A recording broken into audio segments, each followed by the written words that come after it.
नमो बुद्धाय।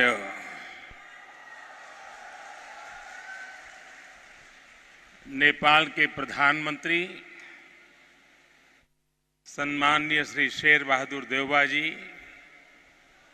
आदरणीय श्रीमती आरजू देउबा जी,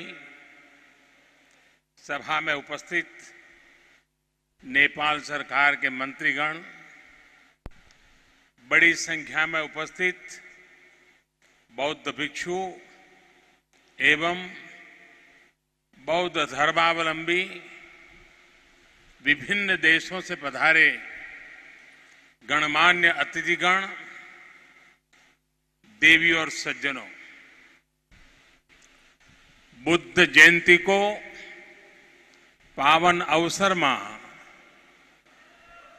यह सभा में उपस्थित यहाँ हरू सबैलाई संपूर्ण नेपालवासीहरूलाई र विश्वका सबै श्रद्धालु जनलाई लुम्बिनीको पवित्र भूमिबाट बुद्ध पूर्णिमाको धेरै धेरै शुभकामना।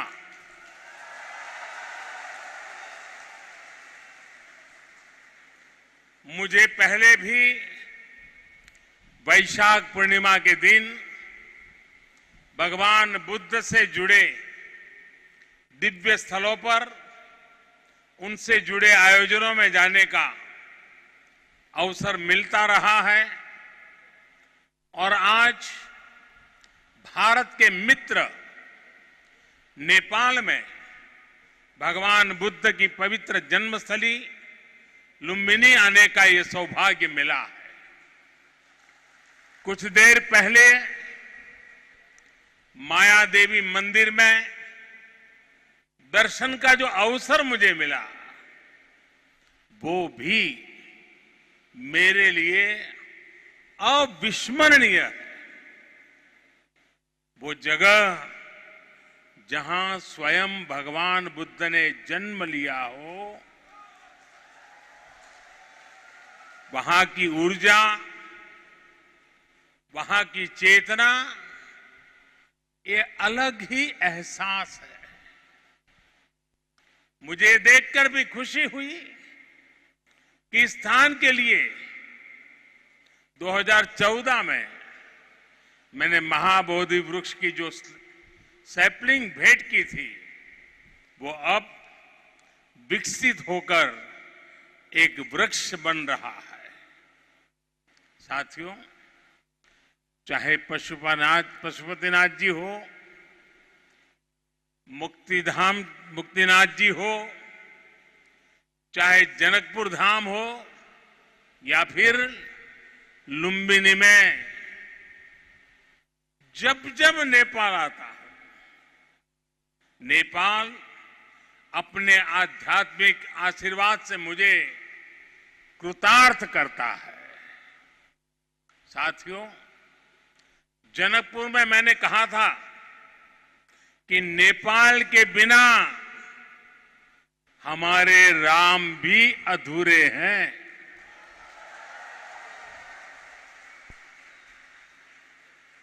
मुझे पता है कि आज जब भारत में भगवान श्री राम का भव्य मंदिर बन रहा है तो नेपाल के लोग भी उतना ही खुशी महसूस कर रहे हैं।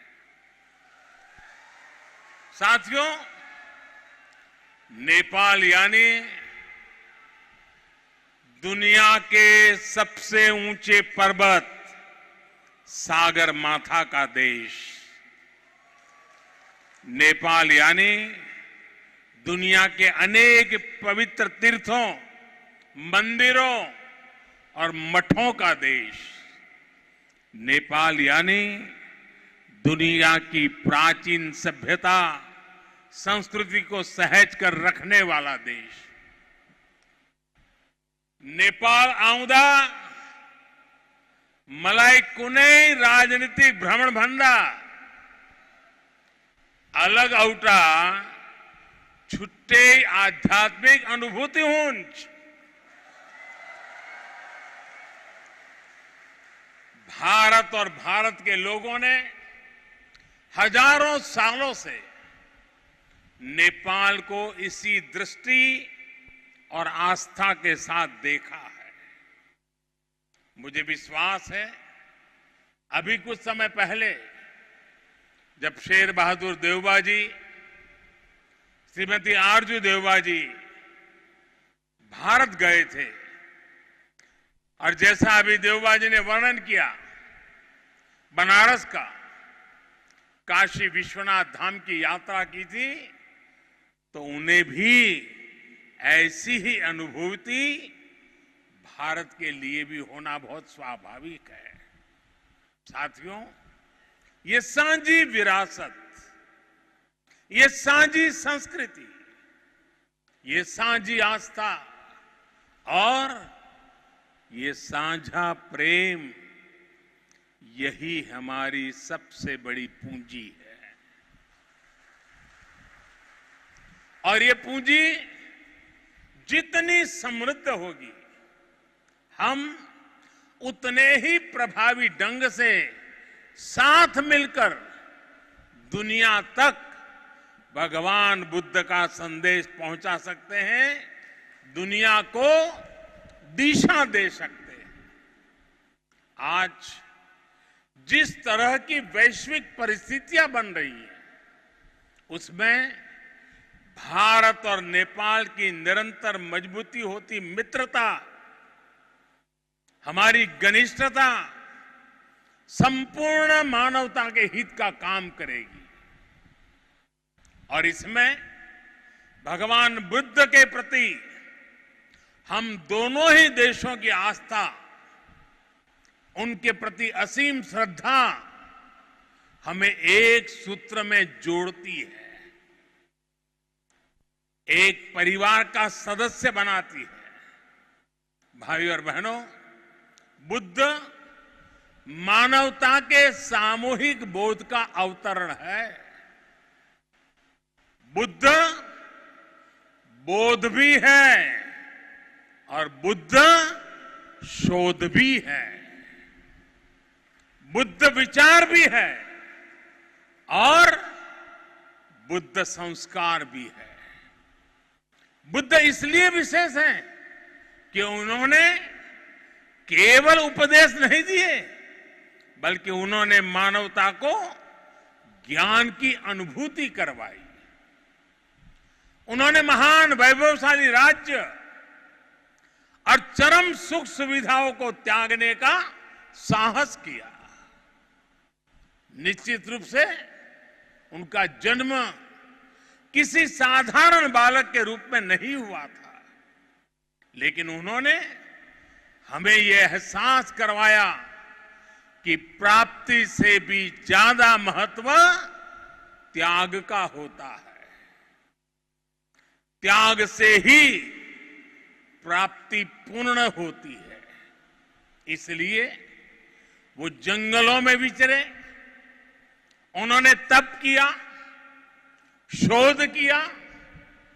उस आत्मशोध के बाद जब वो ज्ञान के शिखर तक पहुंचे, तो भी उन्होंने किसी चमत्कार से लोगों का कल्याण करने का दावा कभी नहीं किया, बल्कि भगवान बुद्ध ने हमें वो रास्ता बताया जो उन्होंने खुद जिया था।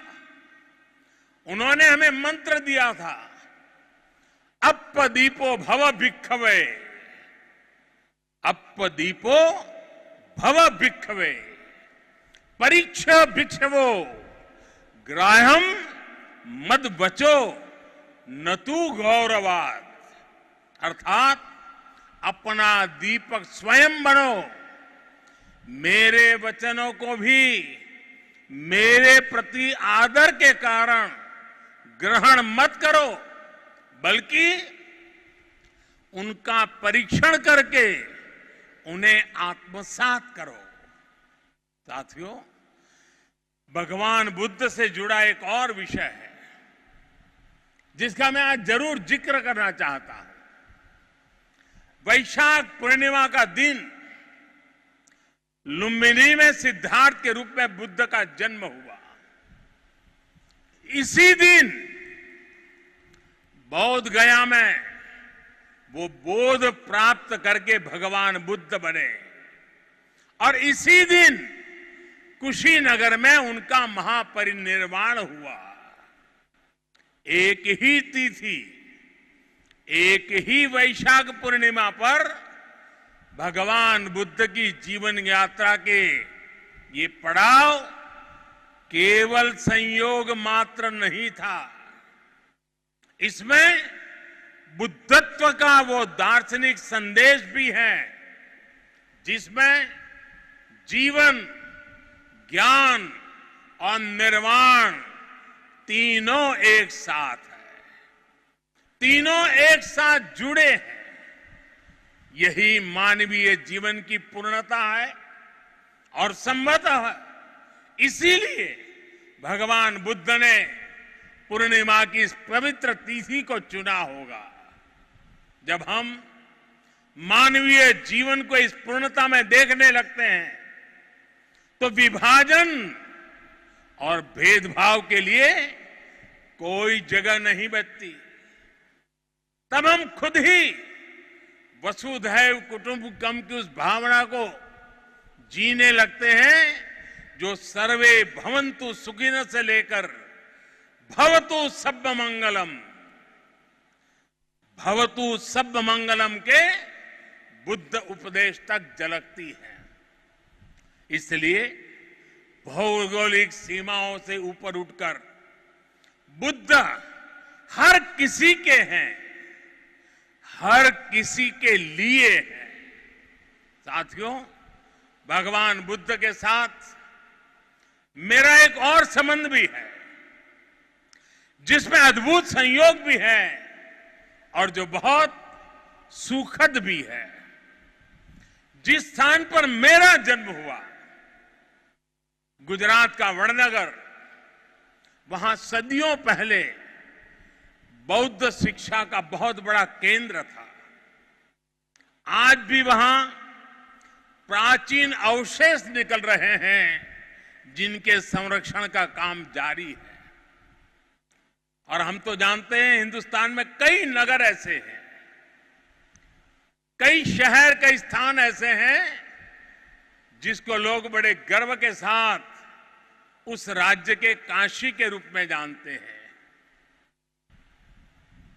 भारत की विशेषता रही है और इसलिए काशी के समीप सारनाथ में मेरी आत्मीयता आप भी जानते हैं।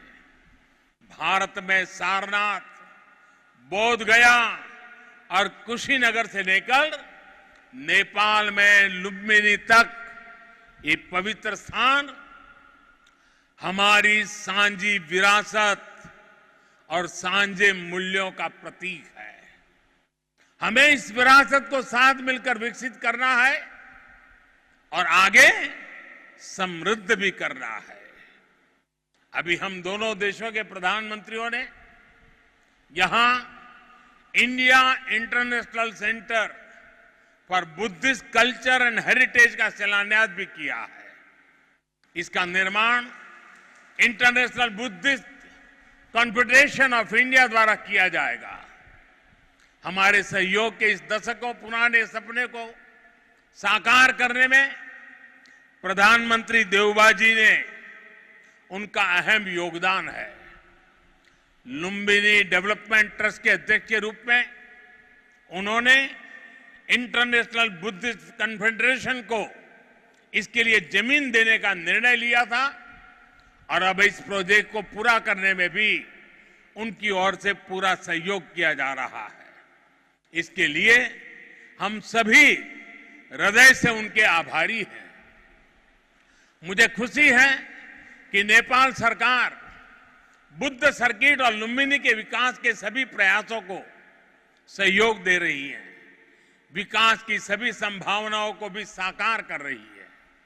नेपाल में लुम्बिनी म्यूजियम का निर्माण भी दोनों देशों के साझा सहयोग का उदाहरण है।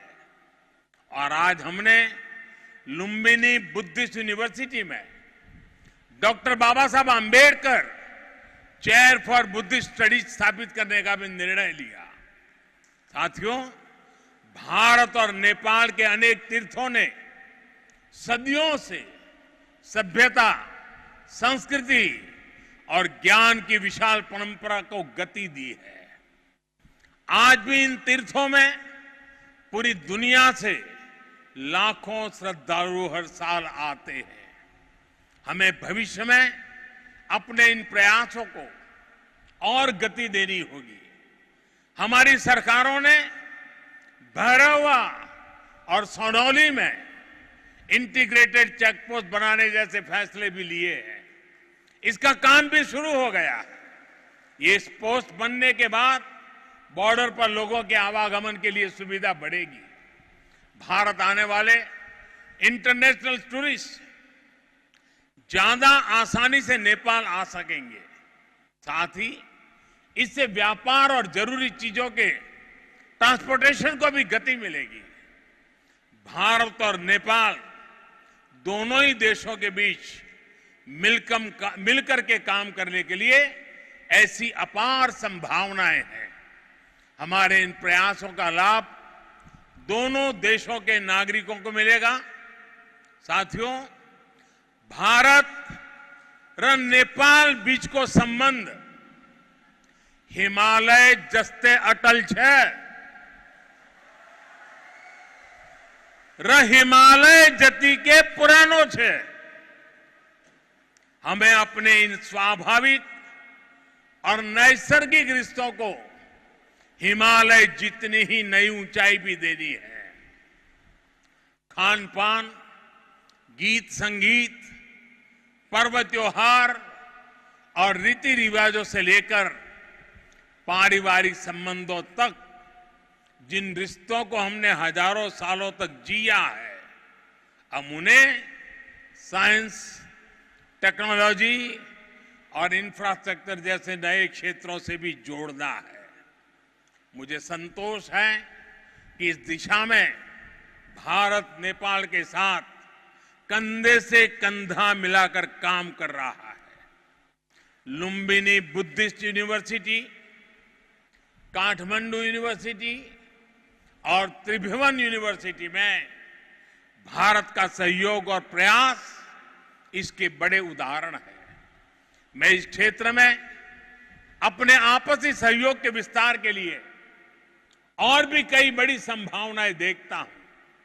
हम इन संभावनाओं को और भारत नेपाल के सपनों को साथ मिलकर साकार करेंगे। हमारे सक्षम युवा सफलता के शिखर पर बढ़ते हुए पूरी दुनिया में बुद्ध की शिक्षाओं के संदेशवाहक बनेंगे। साथियों, भगवान बुद्ध का कथन है, सुप्प बुद्धम प्रभज्जन्ति सदा गौतम सावका एसम दिवाच रत्तो च भावनाए रतो मनो। अर्थात जो हमेशा मैत्री भावना में, सद्भावना में लगे रहते हैं, गौतम के वे अनुयायी हमेशा जागृत रहते हैं। यानी वही बुद्ध के वास्तविक अनुयायी हैं। इसी भाव को लेकर आज हमें पूरी मानवता के लिए काम करना है। इसी भाव को लेकर हमें संसार में मैत्री भाव को मजबूत करना है। भारत और नेपाल बीच को मित्रता ले यस मानवीय संकल्प लाए पूरा कर यसई गरी मिलेर काम गरी हने कुरामा मलाई पूर्ण विश्वास है। इसी भावना के साथ आप सभी को एक बार फिर से वैशाख पूर्णिमा की अनेक अनेक शुभकामनाएं। नमो बुद्धाय, नमो बुद्धाय, नमो बुद्धाय।